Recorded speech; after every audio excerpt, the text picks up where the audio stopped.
Hello दोस्तों, मैं किफन स्वागत करता हूं आपका। आज हम पढ़ने वाले हैं 23 मार्च 2022 का मोस्ट इम्पॉर्टेंट करंट अफेयर्स। तो लास्ट तक बने रहिएगा। चलिए स्टार्ट करते हैं। पहला क्वेश्चन है, हाल ही में पाक जल डमरू मध्य को तैरकर पार करने वाली दुनिया की सबसे तेज और सबसे कम उम्र की महिला कौन बनी है? तो इसका जो राइट आंसर हो जाएगा, हाल ही में जो है जिया रॉय जो है पाक स्ट्रेट को तैरकर पार करने वाली दुनिया की सबसे तेज और सबसे कम उम्र की महिला बन गई हैं जिया राय। जिया राय ने जो है पाक स्ट्रेट जो है थलाई मन्नार जो कि श्रीलंका में स्थित है और धनुषकोटी जो कि भारत में स्थित है, इसके बीच की जो दूरी है वो 29 किलोमीटर की है। इसको पाक स्ट्रेट के नाम से जाना जाता है और इसी को तैरकर पार किया है किसने? जिया रॉय ने। मात्र जो है 13 घंटे 10 मिनट में इन्होंने यह रिकॉर्ड बनाया है और सबसे तेज तैराक बन गई हैं इस पाक स्ट्रेट को तैरकर पार करने वाली। और कितनी एज में इन्होंने यह जो है कारनामा किया है? तो याद रखिएगा, 13 बर्फ 10 महीने की एज में इन्होंने जो है यह कारनामा किया है और सबसे कम उम्र की महिला ऐसा करने वाली हैं जिया राय। अगला आपको याद रखना है कि इन्होंने एक रिकॉर्ड भी तोड़ा है। किसका रिकॉर्ड तोड़ा है? तो ये याद रखिएगा, 2004 में बनाया गया था बूला चौधरी के द्वारा। पाक स्ट्रेट में यह जो है 13 घंटे 52 मिनट में इन्होंने जो है इसे पार किया था और इस रिकॉर्ड को अब तोड़ दिया है जिया राय ने। इन्होंने जो है 13 घंटे 10 मिनट में ही पार कर लिया है और Guinness book of world record में जो है इनका जो है नाम यंगेस्ट स्विमर के नाम से जो है दर्ज किया गया है। ये भी आपको याद रखना है। अगला जो है ऑप्शन पे दिख रहा है मिहिर फेन। मिहिर फेन जो है इंग्लिश चैनल को पार करने वाले पहले भारतीय पुरुष हैं, ये आपको याद रखना है। आरती फाहा, आरती फाहा जो हैं वो इंग्लिश चैनल को पार करने वाली पहली भारतीय महिला हैं, ये भी आपको याद रखना है। अगला क्वेश्चन है, हाल ही में विश्व जल दिवस कब मनाया गया है? तो इसका राइट आंसर हो जाएगा, हाल ही में जो है 22 मार्च को मनाया गया है विश्व जल दिवस। विश्व जल दिवस मनाए जाने का जो प्रमुख उद्देश्य है वो है ताजे जल के महत्व को समझने के लिए, ताजे जल के महत्व को समझने के लिए एवं जल प्रबंधन के जो है जल प्रबंधन के महत्व के बारे में जो है जागरूकता फैलाने के लिए हर वर्ष 22 मार्च को मनाया जाता है विश्व जल दिवस। विश्व जल दिवस 2022 की थीम क्या थी? तो ये आपको याद रखना है कि विश्व जल दिवस 2022 की थीम थी ग्राउंड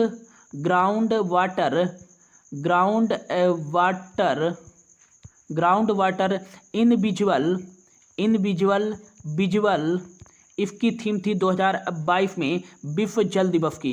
विश्व जल दिवस पहली बार कब बनाया गया था? तो ये आपको याद रखना है 1993 में बनाया गया था और 1992 में रियो डी जेनेरियो में इसको अपनाया गया था यूनाइटेड नेशन जनरल असेंबली के द्वारा। अब यह जो है मार्च माह 2022 का इंपॉर्टेंट डेज है। तो अब तक जो है मार्च में इंपॉर्टेंट डेज बनाए जा चुके हैं, उनके बारे में देख लेते हैं। तो 1 मार्च को कौन सा डे बनाया गया है? तो 1 मार्च को बनाया गया है शून्य भेदभाव दिवस। तो याद रखना है शून्य भेदभाव दिवस कब बनाया गया है? तो 1 मार्च को बनाया गया है। अगला आपको याद रखना है कि 1 मार्च को ही बनाया गया है विश्व नागरिक सुरक्षा दिवस। विश्व नागरिक सुरक्षा दिवस ये भी 1 मार्च को बनाया गया है। और अगला आपको याद रखना है 2 मार्च। 2 मार्च को कौन सा डे बनाया गया है? तो ये याद रखना है कि 2 मार्च को 46वां सिविल लेखा दिवस बनाया गया है। अगला जो है 3 मार्च को कौन सा इंपॉर्टेंट डेज बनाया गया है? तो विश्व फ्रावर्ड दिवस। और अगला आपको याद रखना है विश्व वन्य जीव दिवस। और अगला जो है विश्व जन्म दोष दिवस। ये तीनों जो डेज बनाए गए हैं वो 3 मार्च को बनाए गए हैं। अगला जो आता है 4 मार्च। 4 मार्च को कौन सा इंपॉर्टेंट डेज बनाया गया है? तो ये आपको याद रखना है कि विश्व मोटापा दिवस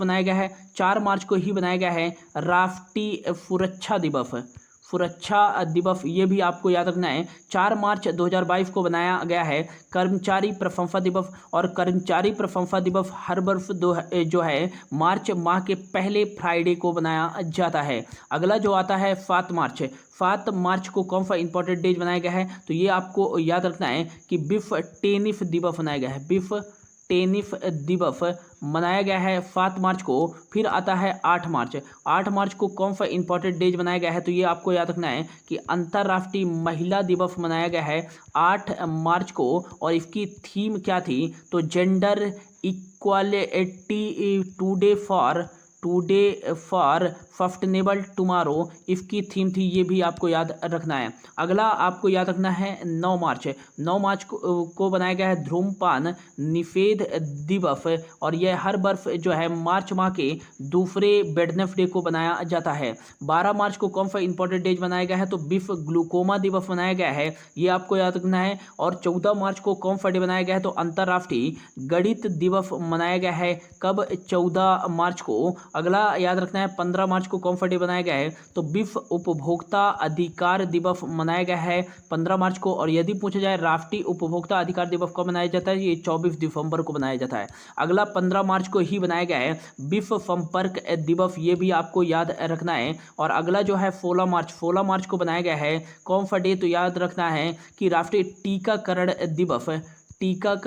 दिवस मनाया गया है। कब, 16 मार्च को। इसकी थीम क्या थी, तो वैक्सीन वर्क फॉर ऑल इसकी थीम थी। अगला जो है वो है 18 मार्च को कौन सा इंपॉर्टेंट डेज बनाया गया है, तो ये याद रखिएगा कि वर्ल्ड रिसाइक्लिंग जो डे बनाया गया है, विश्व पुनर्चक्रण दिवस, ये 18 मार्च को बनाया गया है। और वर्ल्ड स्लीपी डे मतलब विश्व नींद दिवस, ये कब बनाया गया है, तो 18 मार्च 2022 को ही मनाया गया है। अगला आपको याद रखना है कि 20 मार्च को बनाया गया है अंतर्राष्ट्रीय खुफी दिवस मनाया गया है, ये आपको याद रखना है। और अगला आपको याद रखना है कौन सा, तो ये आपको याद रखना है कि 21 मार्च को कौन से इंपॉर्टेंट डेज बनाए गए हैं, तो 21 मार्च को बनाया गया है अंतर्राष्ट्रीय वन दिवस। 21 मार्च को अंतर्राष्ट्रीय वन दिवस। और अगला आपको याद रखना है विश्व कठपुतली दिवस।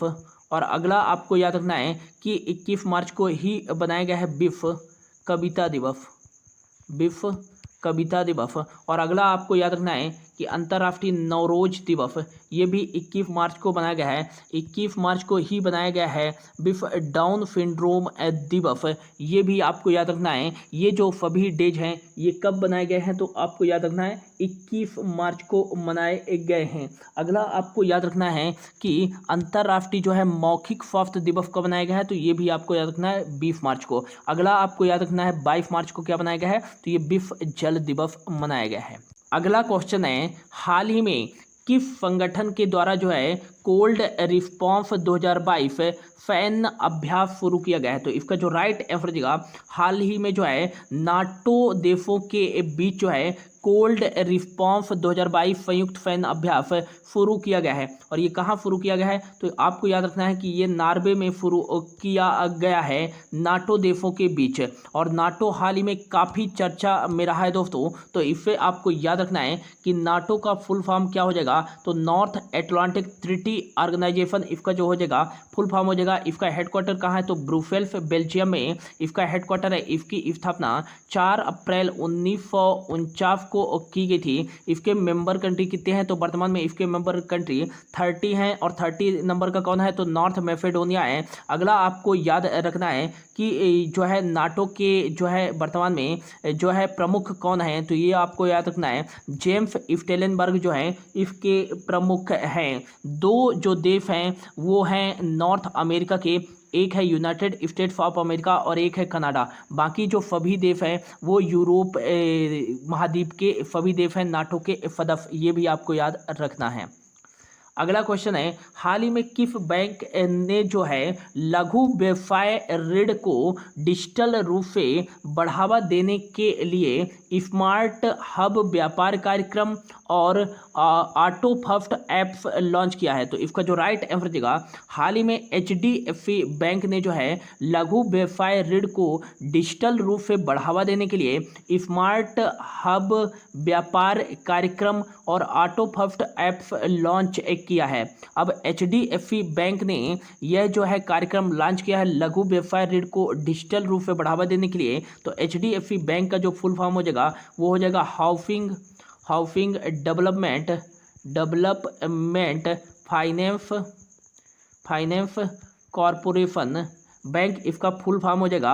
और अगला आपको याद रखना है कि इसका हेडक्वार्टर मुंबई महाराष्ट्र में स्थित है। इसकी स्थापना 1994 में की गई थी और इसके वर्तमान में चेयरमैन है अतनु चक्रवर्ती और इसके वर्तमान में सीईओ है फफीधर जगदीशन। और वी अंडरस्टैंड योर वर्ड्स इसकी जो है टैगलाइन है। अगला क्वेश्चन है, हाल ही में प्रसार भारती ने प्रसारण के क्षेत्र में जो है सहयोग को बढ़ावा देने के लिए किस देश के स्पेशल ब्रॉडकास्टिंग सर्विस के साथ समझौता किया है? तो इसका जो राइट आंसर देगा, हाल ही में जो है प्रसार भारती ने ऑस्ट्रेलिया देश की स्पेशल ब्रॉडकास्टिंग सर्विस के साथ समझौता किया है, जिसका जो प्रमुख उद्देश्य है वो जो है कि ऑस्ट्रेलिया में जो प्रवासी भारतीय रह रहे हैं उनको जो है डीडी इंडिया एवं डीडी न्यूज के माध्यम से बहुभाषी जो है कार्यक्रम व सेवाएं उपलब्ध कराना इसका प्रमुख उद्देश्य है। अब प्रसार भारती ने जो है ऑस्ट्रेलिया के स्पेशल ब्रॉडकास्टिंग सर्विस के साथ समझौता किया है। तो ऑस्ट्रेलिया से याद रखिएगा कि ऑस्ट्रेलिया की जो राजधानी है वो है कैनबरा, यहाँ की राजधानी है। और ऑस्ट्रेलियन डॉलर जो चलती है, यहाँ करेंसी चलती है। स्कॉट मॉरिसन जो है यहाँ के प्राइम मिनिस्टर हैं। और हाल ही में भारत और ऑस्ट्रेलिया के बीच में दूसरे नंबर का जो है भारत ऑस्ट्रेलिया शिखर सम्मेलन का जो है वर्चुअली रूप से आयोजित किया गया है, ये आपको याद रखना है। और हाल ही में जो है ऑस्ट्रेलिया के फेन वार्न जो है दिग्गज स्पिनर थे, इनका हाल ही में निधन हो गया है, ये भी आपको याद रखना है। प्रसार भारती की स्थापना कब की गई थी? तो ये आपको याद रखना है 1997 में नई दिल्ली में इसका हेडक्वार्टर स्थित है। अगला क्वेश्चन है, हाल ही में बहुपक्षवाद पर संयुक्त राष्ट्र सलाहकार बोर्ड में जो है किसे नियुक्त किया गया है? तो इसका जो राइट आंसर होगा, हाल ही में जयंती घोष को जो है बहुपक्षवाद पर जो है संयुक्त राष्ट्र के जो सेक्रेटरी जनरल हैं एंटोनियो गुटेरस ने भारतीय मूल की जयंती घोष को संयुक्त राष्ट्र सलाहकार बोर्ड के सदस्य के रूप में नियुक्त किया है। मोस्ट इंपॉर्टेंट याद रख लीजिएगा। अब यूनाइटेड नेशन के सेक्रेटरी जनरल के द्वारा जो है इन्हें नियुक्त किया गया है जयंती घोष को। तो जयंती घोष पहले थी जवाहरलाल नेहरू यूनिवर्सिटी की एक प्रोफेसर भी रह चुके हैं, ये आपको याद रखना है। और संयुक्त राष्ट्र के जो है सलाहकार बोर्ड के सदस्य के रूप में नियुक्त किया गया है। तो यूनाइटेड नेशन यूएन का जो है फुल फॉर्म हो जाएगा। इसकी स्थापना कब की गई थी? तो 24 अक्टूबर 1945 को इसकी स्थापना की गई थी। भारत जो है यूनाइटेड नेशन का सदस्य कब बना था? तो ये आपको याद रखना है 1945 में। और यूनाइटेड नेशन में भारत के प्रतिनिधि कौन है? तो TN त्रिमूर्ति हैं, ये आपको याद रखना है। और यूनाइटेड नेशन का हेडक्वार्टर कहाँ है? तो न्यूयॉर्क USA में इसका हेडक्वार्टर स्थित है। इसके मेंबर कंट्री 193 मेंबर एक कंट्री हैं। सेक्रेटरी जनरल जो हैं वो हैं एंटोनियो गुटेरस और पुर्तगाल से बिलोंग करते हैं। अमीना जे मोहम्मद जो है डिप्टी सेक्रेटरी जनरल हैं, ये आपको याद रखना है। अगला क्वेश्चन है, हाल ही में किस देश की सरकार ने सुरेश रैना को स्पोर्ट्स आइकन पुरस्कार से सम्मानित किया है? तो इसका जो राइट आंसर होगा, हाल ही में मालदीव सरकार ने जो है सुरेश रैना को स्पोर्ट्स आइकन पुरस्कार से सम्मानित किया है। सुरेश रैना से याद रखेगा कि T20 में 6000 रनों के साथ साथ 8000 रन बनाने वाले पहले जो हैं ये हैं भारतीय क्रिकेटर हैं सुरेश रैना। और IPL में जो है 5000 रन बनाने वाले पहले खिलाड़ी हैं फुरेफ रैना, जिन्हें हाल ही में मालदीव सरकार के द्वारा स्पोर्ट्स आइकन पुरस्कार से सम्मानित किया गया है। मालदीव की जो राजधानी है वो है माले और रुपया यहाँ करेंसी चलती है। इब्राहिम मोहम्मद फोली जो हैं यहाँ के प्रेसिडेंट हैं। अगला जो क्वेश्चन है, हाल ही में बहरीन ग्रैंड प्रिक्स 2022 का खिताब किसने जीता है? तो ये याद रखिएगा मोनाको के हैं चार्ल्स लेक्फलर जो है बहरीन ग्रैंड प्रिक्स 2022 का खिताब इन्होंने जीता है और ये फरारी फार्मूला 1 के जो है रेफर हैं, ये भी आपको याद रखना है। अगला क्वेश्चन है, हाल ही में स्पोर्ट्स स्टार एफएफ अवार्ड 2022 में sports star of the year किसे चुना गया है? तो मेल में नीरज चोपड़ा जी को चुना गया है और फीमेल में जो है sports star of the year के लिए चुना गया है मीराबाई चानू को। और यदि पूछा जाए कि sports star best of the year के लिए किसे चुना गया है, तो ये आ जाएगा लवलीना बारगोहेन, जो कि असम राज्य से बिलोंग करते हैं, मुक्केबाजी से संबंधित हैं लवलीना बोरगोहेन, और मीराबाई चानू भारोत्तोलन से संबंधित है और नीरज चोपड़ा जेवेलियन थ्रो से संबंधित है। और यदि पूछा जाए कि जो है para athletes sports star of the year किसे चुना गया है पैरा एथलीट को, तो याद रखिएगा अबनी लेखारा को।